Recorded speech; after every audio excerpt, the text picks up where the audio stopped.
Hello viewers, today we're going to be reviewing this Midland WR120 DSP.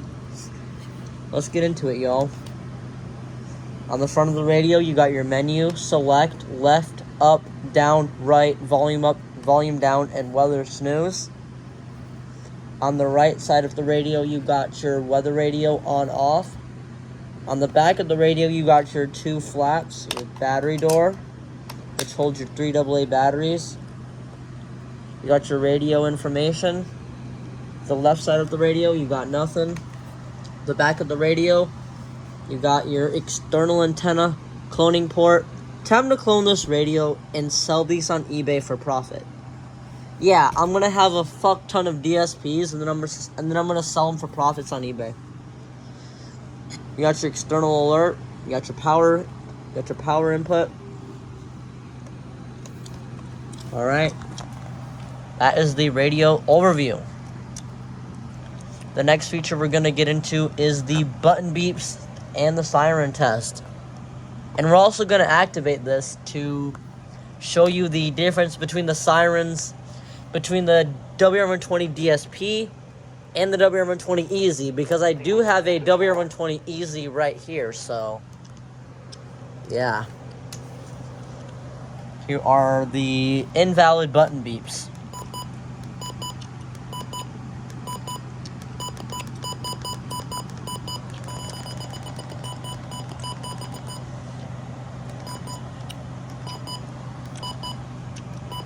This radio is pretty quick to respond to the buttons.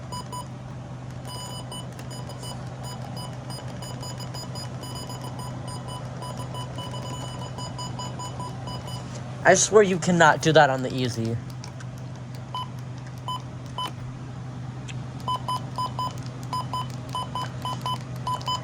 Yeah, the DSP is actually a lot faster.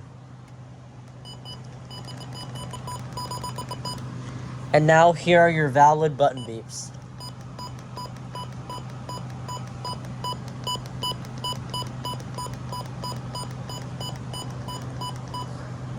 Here is the alert test.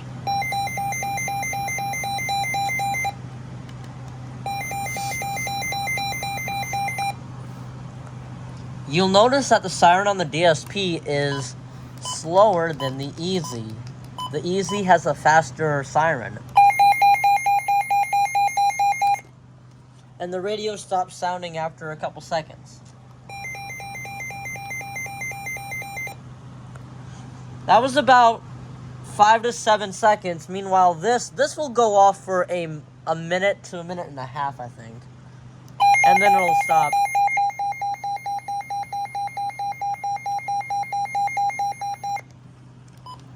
Of course, I'm not going to let this go off for a whole minute.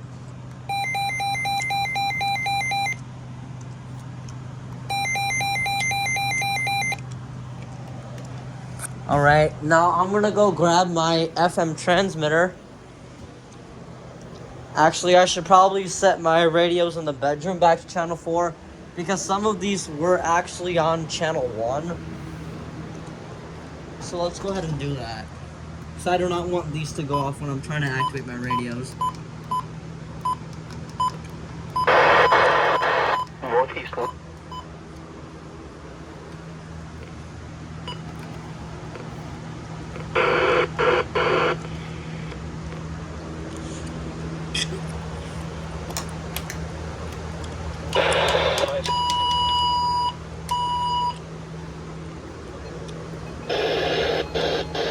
Most clear.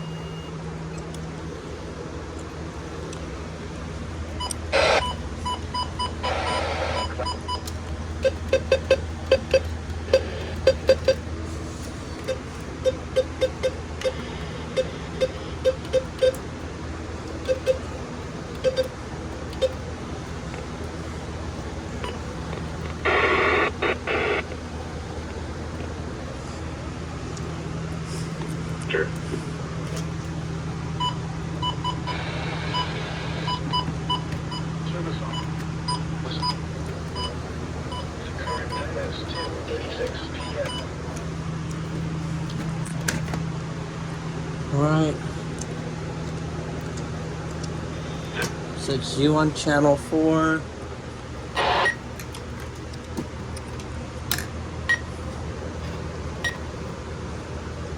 Alright.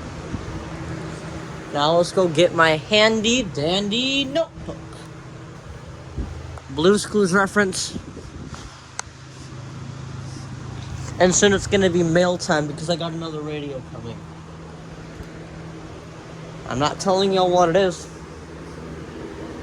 so I don't want to spoil it. Let's just say that it's something rare. It's something rare. That's all y'all need to know. All y'all need to know is that the radio that I'm getting is rare as fuck. Well, I wouldn't say rare as fuck, but it is rare. Right. Let's plug in this FM transmitter.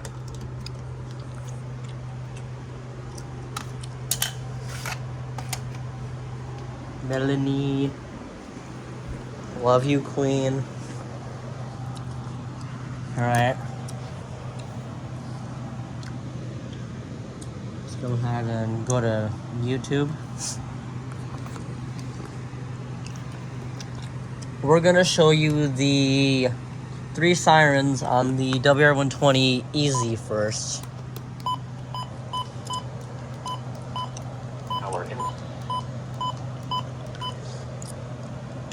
Alright. Here is the watch siren.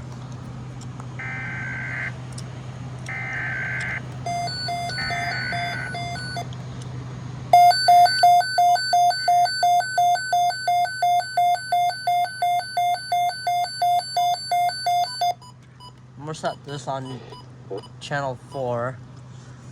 So that was the watch siren on the WR120 Easy. Y'all heard that go off, but we'll get to that in a little bit.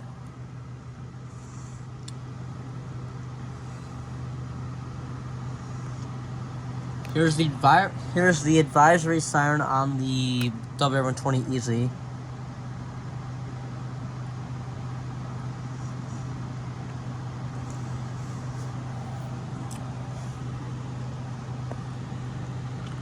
Conducting a test of the emergency alert system. This is only a test.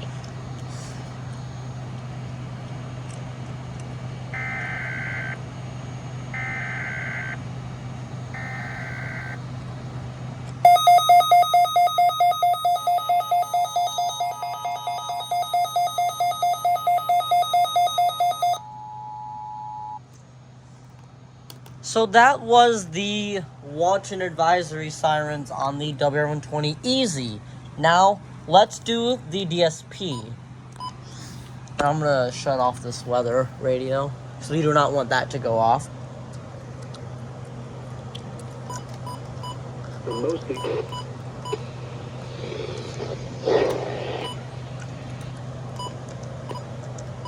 I love this FM transmitter. Alright, let's go ahead and activate it for a weekly test so you can hear the advisory siren on this. This station is conducting a test of the emergency alert system. This is only a test.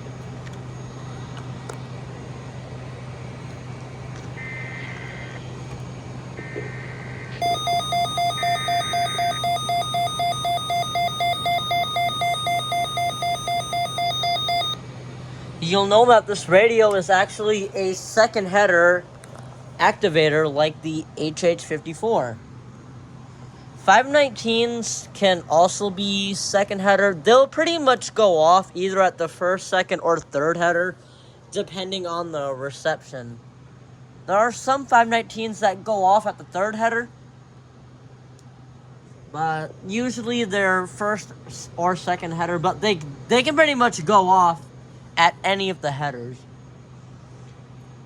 That's the same thing with 262s, 521s, 382s, 261s. Pretty much any radio that activates at the first or second header can go off at the third header. It's not just a second header radio. Like, if this thing had a little bit more worse reception, I bet it'll go off at the third header. Alright. Now let's go ahead and activate this for a watch.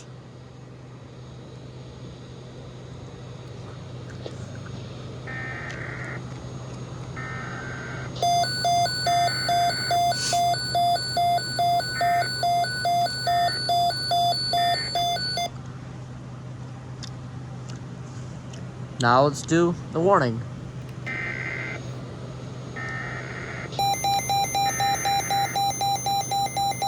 Now we have all the lights lit up on the DSP.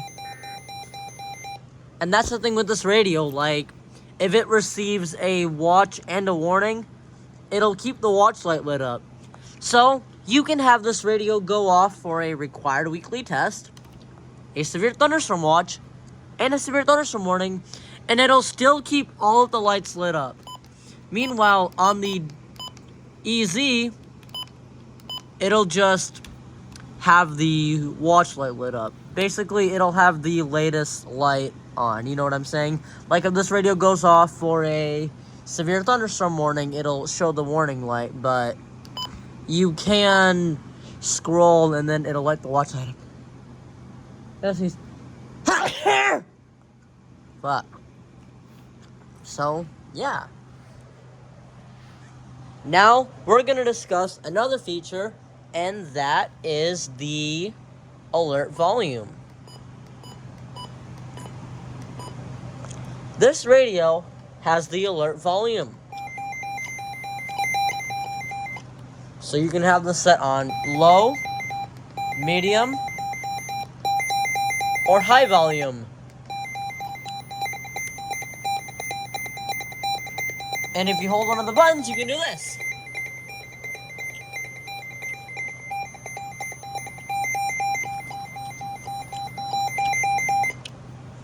Just keep that on high volume.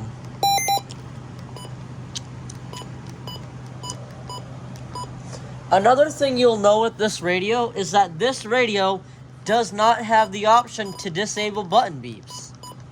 Unlike the WR120 EZ, you have the option to disable the button beeps. But it's not like it makes the radio any faster. That's one thing with the WR120 EZs, is that these radios are actually slower than WR100s. And it looks like we'll have to fix that. We'll probably fix that in a different video. But even though you cannot disable button beeps on this, it's still fast as hell. Like, I'll hold this button, and this radio is a lot more faster.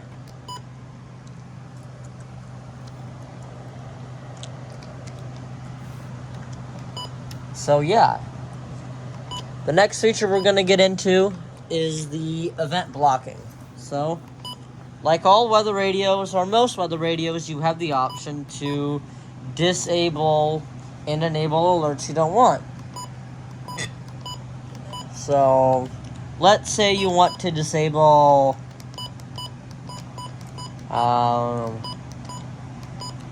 let's say you want to disable evacuation watch. Wow, actually, one thing I did not notice about this radio is that it'll actually flash the alert.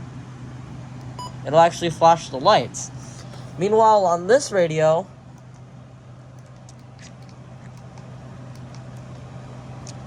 it'll just show the light. It won't flash it. It'll keep the light on continuous. So let's say you do not want the national audible test on. You can just hit select, and then you can just use the up or down buttons to turn on and off the alert. It's that simple. Programming these weather radios is extremely simple. But, however, I am a weather radio enthusiast. And we like to keep all of our alerts on. So, that's what we're going to do. The next feature we are going to get into is the speaker quality. And 1/4 of an inch. Not going to lie, this radio actually kind of sounds like it has some good bass to it. Take a listen. 10 to 15 miles an hour. Saturday night, mostly clear. Lows in the upper 50s. North winds 5 to 10 miles an hour. Sunday through Monday, mostly clear. That is actually a pretty good speaker. Lows in the upper 50s. Monday night and Tuesday, partly cloudy. Lows in the lower 60s. Highs in the lower 80s. Tuesday night, mostly cloudy with a chance of showers. It becomes a little distorted when you Lows have it around up all the 60. way, but let's be real, Chance of rain 40%. no one is listening to Wednesday their through weather Thursday, radio at full partly volume. cloudy. Highs around 80. Lows in the upper. That's pretty much the case with all weather radios. Like, once they go past a certain volume, like they kind of sound a little bit distorted. Weather Service Office in La Crosse, Wisconsin. The current time is 2:47 p.m. Central Daylight Time. Actually, I take that At back. 2 p.m. at the Rochester International Airport, haze was reported. Yeah, actually, you know what? I do not take that back. Degrees. Sounds a little bit scratchy. The wind was south at Damn, this radio's fast. Alright, next feature we're going to discuss is the reception. So, we're going to go outside and DX. Unplug the FM transmitter because I don't want interference.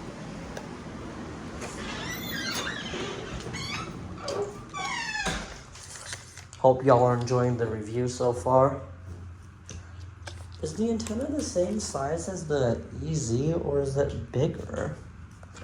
You know what, I'll actually have to compare that. Alright, let's head outside, y'all.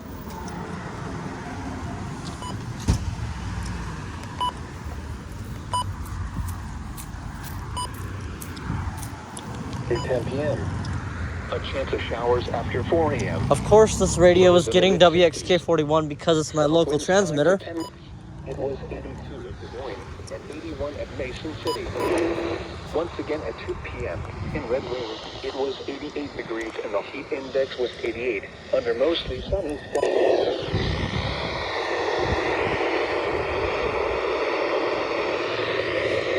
Can we get KGG 95?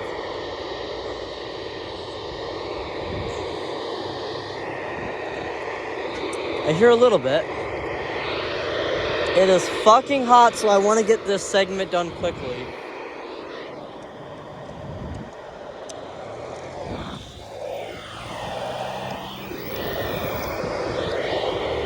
Tenth gen Accord.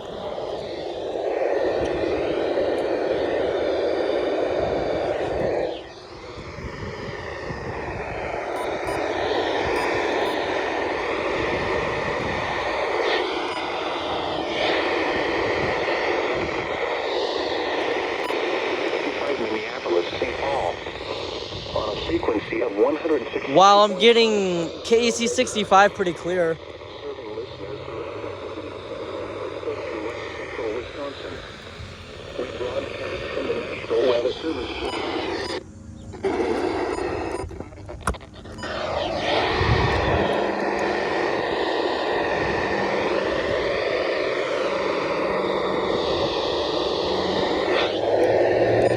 In the upper fin.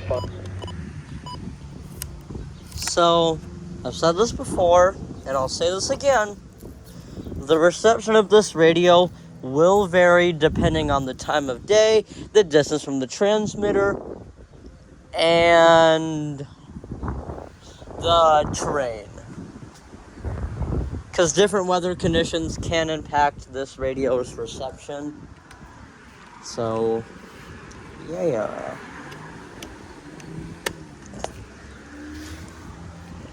Let's go inside now.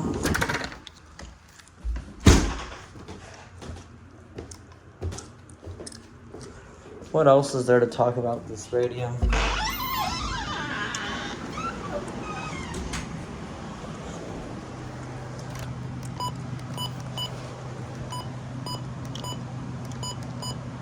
So I guess we are on to the final thoughts. The final thoughts on the WR120 DSP. This radio is a really good radio.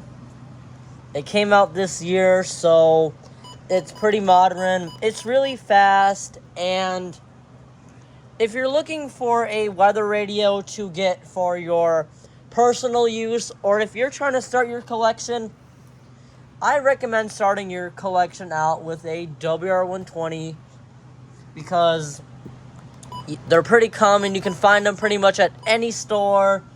They're reliable. They usually activate. Like, these radios will actually try to activate. Like, even if you have a pretty weak signal, it'll still try to activate. It'll just go off unrecognized. Unlike WR100s, where it's like, if you have a weak signal, it won't really go off. And I have a fucking pimple on my eye. Ah, shit. I swear, pimples on your eye are always the fucking worst. So yeah, that's been a review on the WR120 DSP. There's not really much to talk about because, well, it's pretty much the same thing as this, just newer firmware. So yeah, I hope you all enjoyed this video. Liking, commenting, and subscribing. And I will see y'all in the next video. Peace out until then.